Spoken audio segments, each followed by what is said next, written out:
High court న్యాయమూర్తి justice Nagesh Bhimapaka సంచలన తీర్పు వెలువరించారు. కోర్టును తప్పుదోవ పట్టించినందుకు ఓ పిటిషనర్కు భారీ జరిమానా విధించారు. తప్పుడు సమాచారంతో కోర్టును మోసం చేయాలని చూసేవారు హైకోర్టు గేట్ను కూడా తాకడానికి భయపడేలా చేస్తానని పిటిషనర్పై న్యాయమూర్తి ఆగ్రహం వ్యక్తం చేశారు.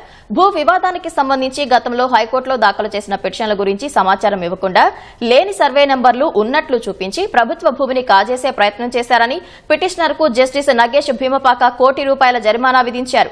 పాతబస్తీలోని బండ్లగూడ మండలం కందికల గ్రామంలో తనకు 9.11 ఎకరాల భూమి ఉందని వెంకట్రామరెడ్డి అనే వ్యక్తి హైకోర్టులో పిటిషన్ దాఖలు చేశారు. ఈ పిటిషన్పై జస్టిస్ నగేష్ భీమపాక విచారణ చేపట్టారు.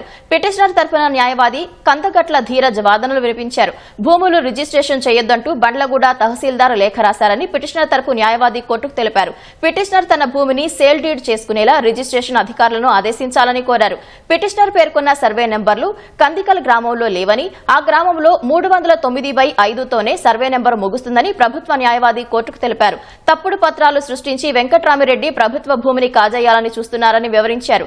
ఈ భూమిపై గతంలోనే పిటిషనర్ తండ్రి హైకోర్టులో 2 పిటిషన్లు వేశారని, వేర్వేరుగా దాఖలు చేసిన 2 పిటిషన్లను ఆయన విరమించుకున్నారని ప్రభుత్వ న్యాయవాది ధర్మాసనం దృష్టికి తెచ్చారు.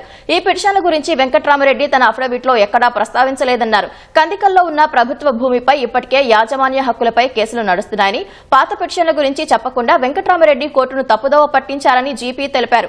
ప్రభుత్వ న్యాయవాది వాదనతో కోర్టు ఏకీభవించింది. కోర్టును తప్పుదోవ పట్టించడంతో పాటు విలువైన సమయాన్ని వృధా చేసినందుకు ₹1 కోటి జరిమానా విధిస్తూ న్యాయమూర్తి జస్టిస్ నగేష్ భీమపాక ఆదేశాలు జారీ చేశారు. ఇది అత్యంత భారీ జరిమానాని, భూ బకాసురులపై ఉక్కుపాదం మోపేలా హైకోర్టు తీర్పు ఉందని న్యాయవాద వర్గాలు భావిస్తున్నాయి.